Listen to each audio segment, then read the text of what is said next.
Howdy everyone, my name's Corey with Art's Really Cool. Today we're going to go through a tutorial on how we make our art and show you the step-by-step process so that you can try to make it at home if you so choose.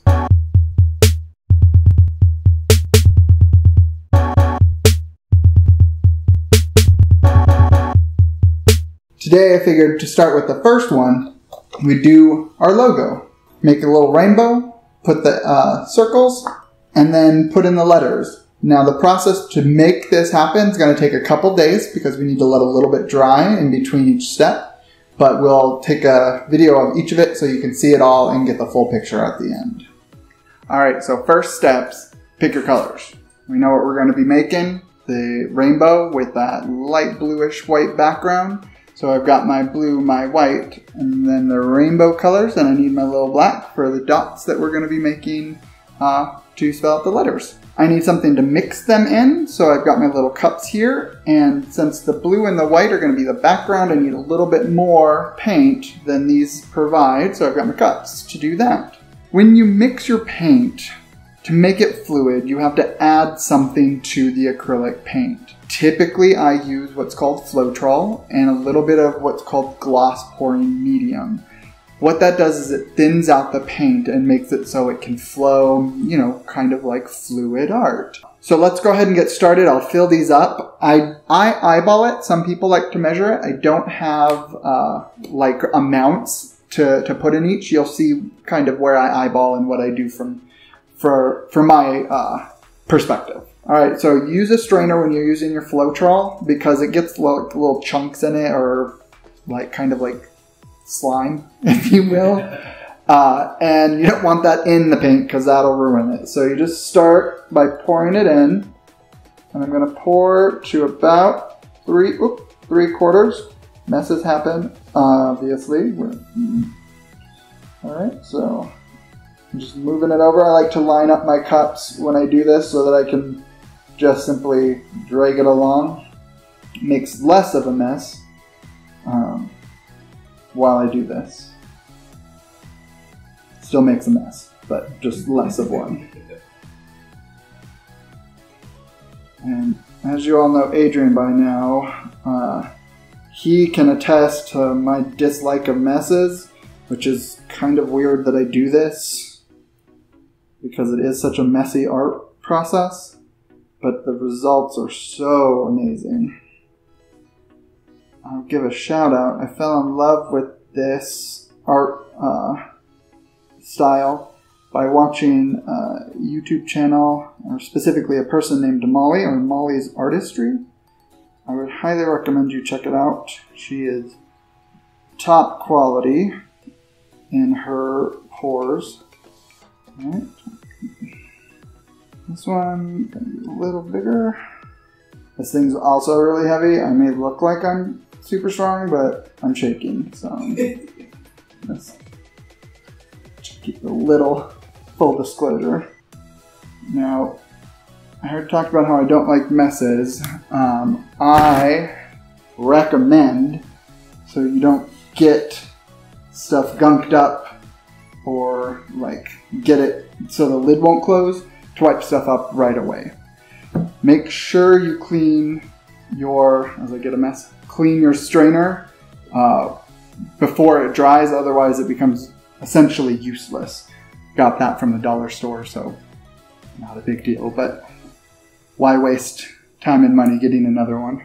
Now I'm going to add the gloss pouring medium. Just add a little bit of this. This is why you clean it, because I can't get it open. Just add a little bit, you don't need a lot. This just gives it a little bit of a sheen. Sorry, I know you can't see this very well.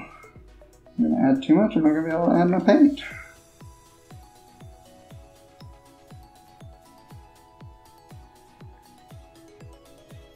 The nice thing about this, sorry for that long pause of quietness, is you don't actually need a lot of paint to make your cups that you're gonna pour. Whoops, forgot. You just need enough to kind of like tint it, if you will. You'll see what I mean in just a moment. So I'm going to add glue, just literally squeeze it on in. That should be enough, but we keep it off to the side in case we need more. This, by the way, is cerulean blue. When I was younger, that was my favorite color in the whole world, specifically Crayola crayons. But it wasn't until I was in my 20s that I realized it wasn't called circuline. I was positive that was what the color... I mean, it's not even spelled that way, but I was sure that's what it was.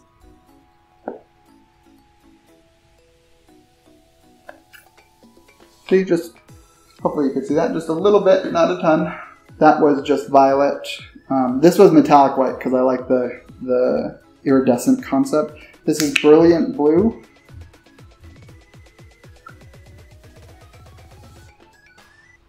Okay. Oh, gonna add a little extra, I guess. It's doing it on its own. This is turquoise.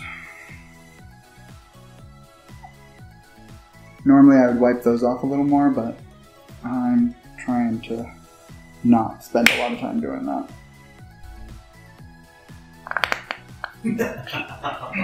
That's Adrian laughing because he's got the humor of a child. Be careful if paint is dried to make sure you don't squeeze it into your pouring medium mix. Just realized I haven't looked at the camera in like 10 hours. Hopefully you guys are busy watching the paint and not waiting for me to give you eye contact. Oh, sorry, that was just brilliant yellow. This was sap green, and this was just plain orange. This is brilliant red. Now that they're all poured, I'm going to take my little swizzle stick to mix them. You want to be thorough with them. This process takes a while. Not like super long, but it's tedious. So you just mix it. You don't even see anything happening for a little bit, but you just keep on mixing because trust me, you'll suddenly see it start to change colors.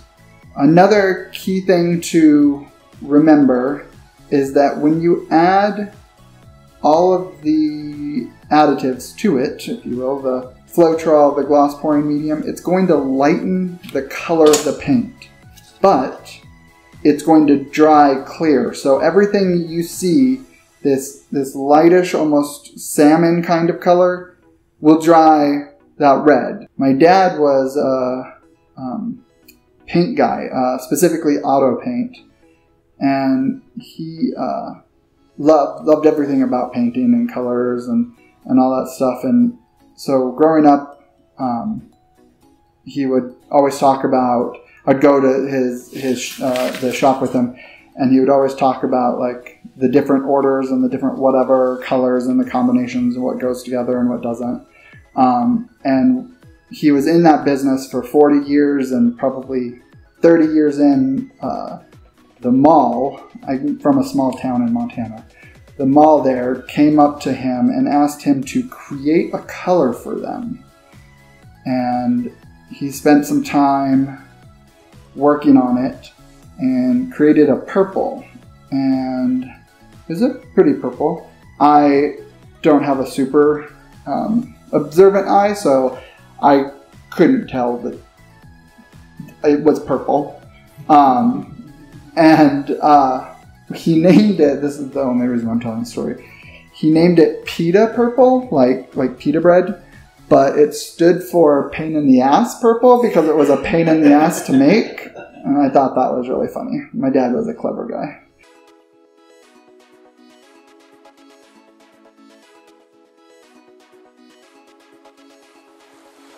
With these cups, since there's so much more paint, I use an old knife that I had for a previous silverware set. It was really cheap, and I got a new set, so I didn't need them anymore. The reason I'm calling this out is because these little swizzle sticks that I love are not tall enough, so this works because I like to have a little bit of a hold, so I'm not like trying to, it makes my hand sore. So I'd recommend, you know, repurposing stuff around the house if you can, like a strainer, a handful of different things. So anyway, back in a bit. couple things I wanted to mention. You don't have to use the additives that I talked about, Floetrol, gloss pouring medium, anything along that. You can sometimes just use water. A lot of the artists out there on YouTube do that. So if you use water, you use a lot less water than I did with the Floetrol. This is my color, all mixed, all ready to go. The next thing to do, of course, is to get the painting ready. So with the canvas, this is dealer's choice concept. You can paint, tape the back of it. Let me lean over.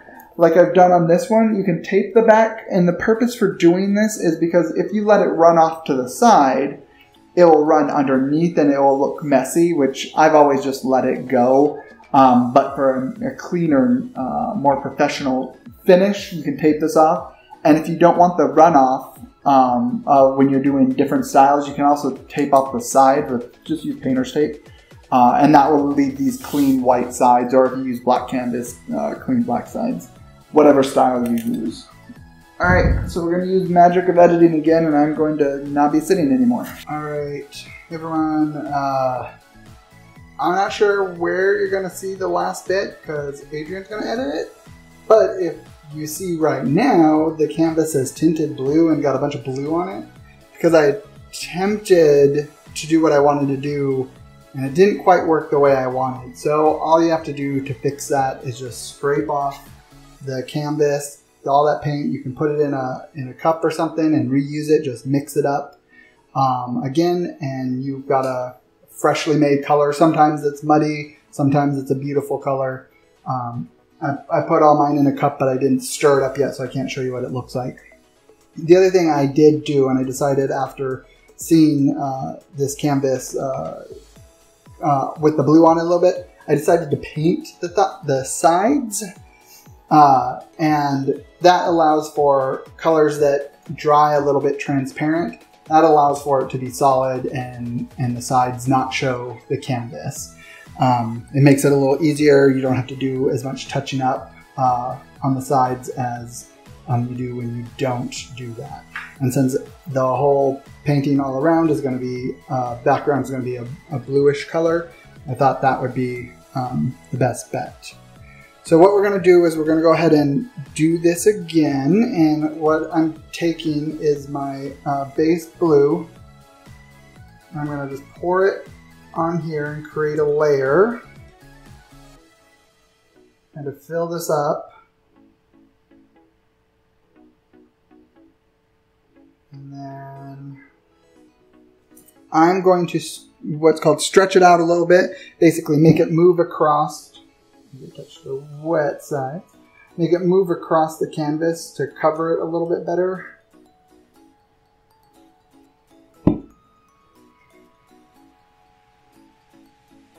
Bear with me while I do this.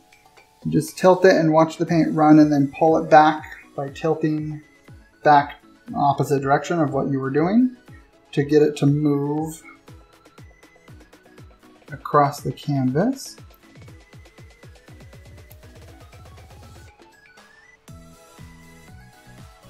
Sorry if you don't have a good angle of this. It's a little hard to do. Alright, so now what I want to do is I want to add my white into it, and I want to do little like ribbons of it because I wanted to mix it through so that it kind of gives this background again. Like you can see, it's almost like a cloud, blue and white mixed together, and doing this will help me achieve that. So I'm just going to kind of stream it along through, not large amounts, but enough that it'll show when I do my mix. Alright, let's start with this.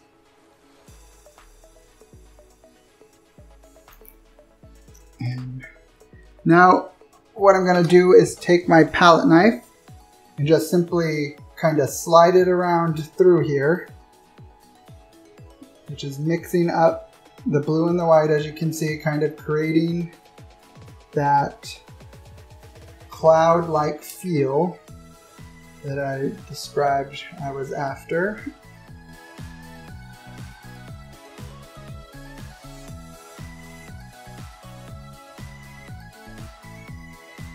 Just gonna kind of swipe it over to the edges here, like I mentioned, since I painted my sides.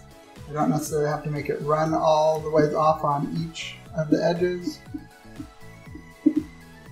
But to keep it uniform, I am going to swipe it. Give me 1 second. It's getting too much paint on it. It's sticking.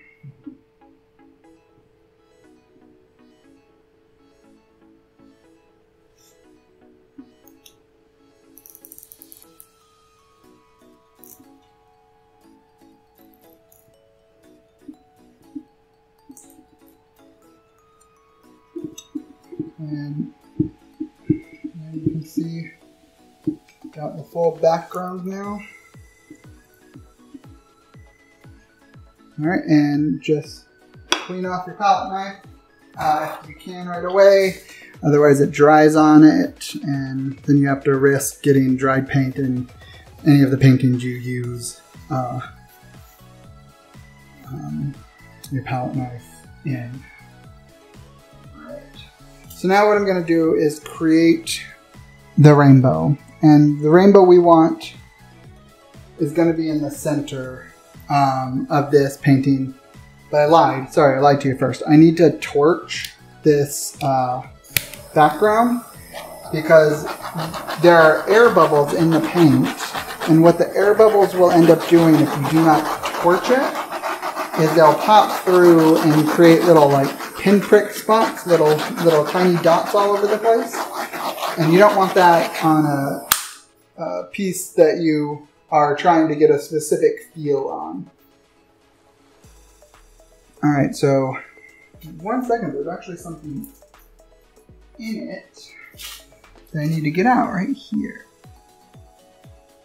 You want to try and get, if you notice something in there, you want to try and get it out in the beginning.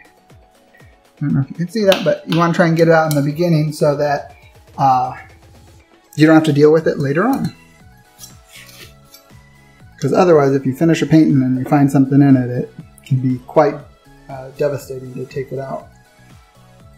Alright, so what I'm doing now is I'm going to start the pour of the rainbow. I'm going to start it over here. I'm going to drag it over and stop right about here. And the reason I'm stopping, not making the full thing, is because I'm going to blow this over as an arc, and this last little bit is going to be blown down here.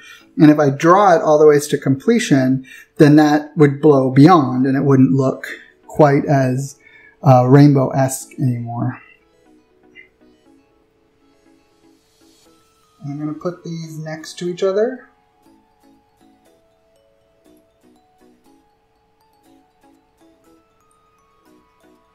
And just pour through.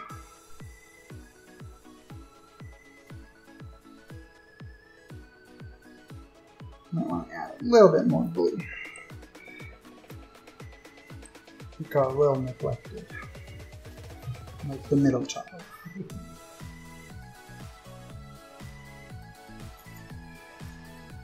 All right, just continuing on.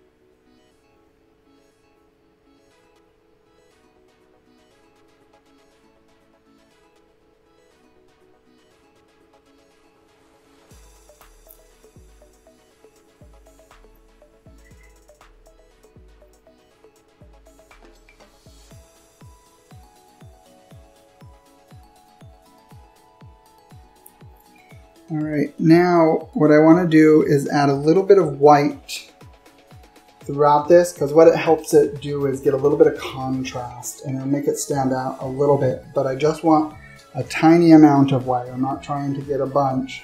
So what I'm going to do is I'm going to take my palette knife stick it in the white and simply shake it off to add just little bits, or littles. And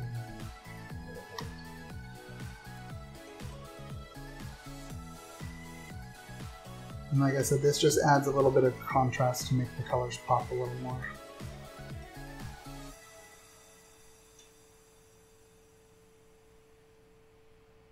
And it'll help lighten up some of it so that it looks like there's different tones. Or it should anyways. Who knows what it will do? I don't control it.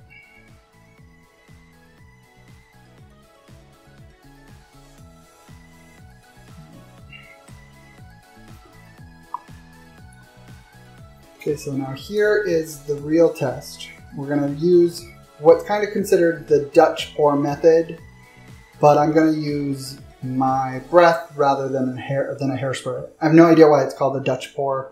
I've never heard of a Dutch hair dryer specifically, so I don't know. It's just blowing the air. Maybe there's something you guys know and you can tell me in the comment section. But all I'm going to do is literally just come down here and use my air and blow.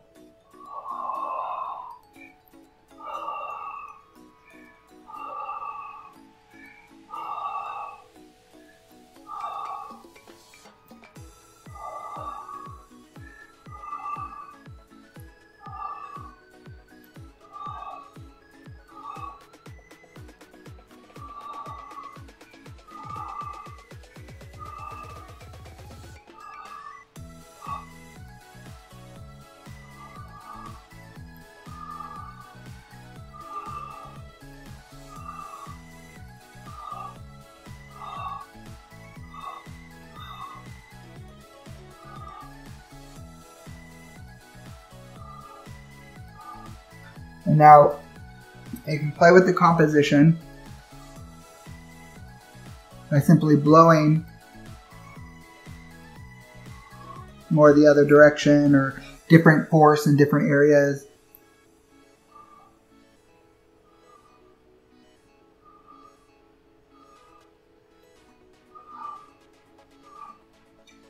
All right.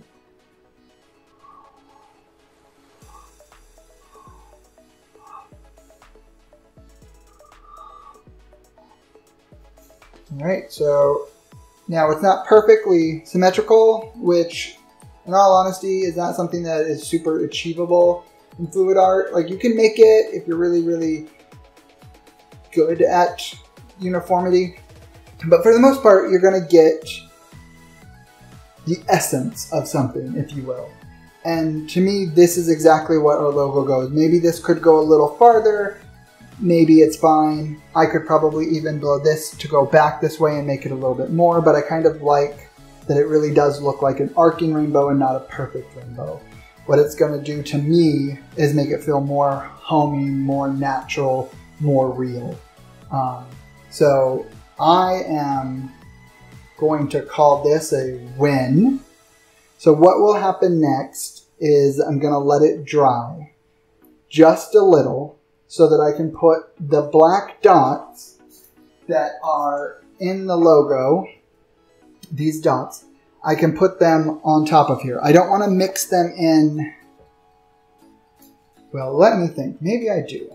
Maybe I do want to mix them in. See, this is part of the quote-unquote creative process, or painting, or whatever you want to call it. You think things through and decide what would be best. Okay, no, I don't want to do it while it's wet because I want them to not move the color. I just want them to sit on top of the color. So I'm going to let this dry enough that when I put the little black dots on, when I blow them out, it's not going to move the rainbow any. It will simply be a little circle that I blow out to make it look a little wiggly like the rainbow does. And then after that dries, I'll add the ARC, as you can see in the logo again. That will then need to dry for about a week, and then it'll need to cure, which basically just means it needs to continue to dry and the paint harden for about another 2 weeks. and then we can varnish it after that. But before we even do that, we'll have to clean it. And we can talk about all that in a later video. Again, if you guys like this, just let us know. I'm going to fiddle just a little bit.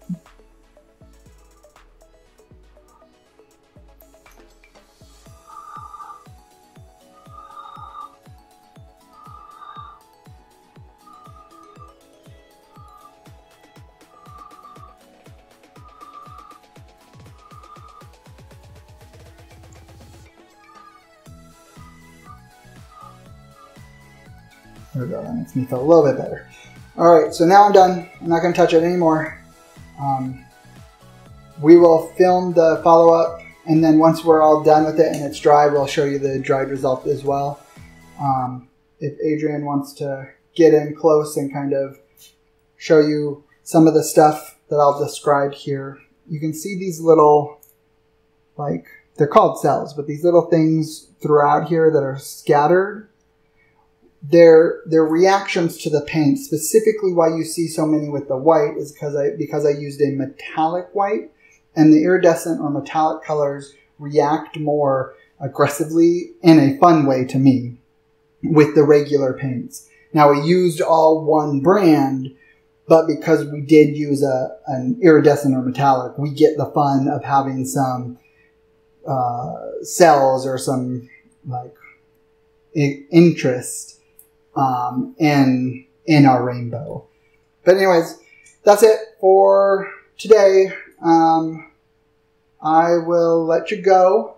Have a wonderful rest of your day, and we'll see you in the next one. Bye.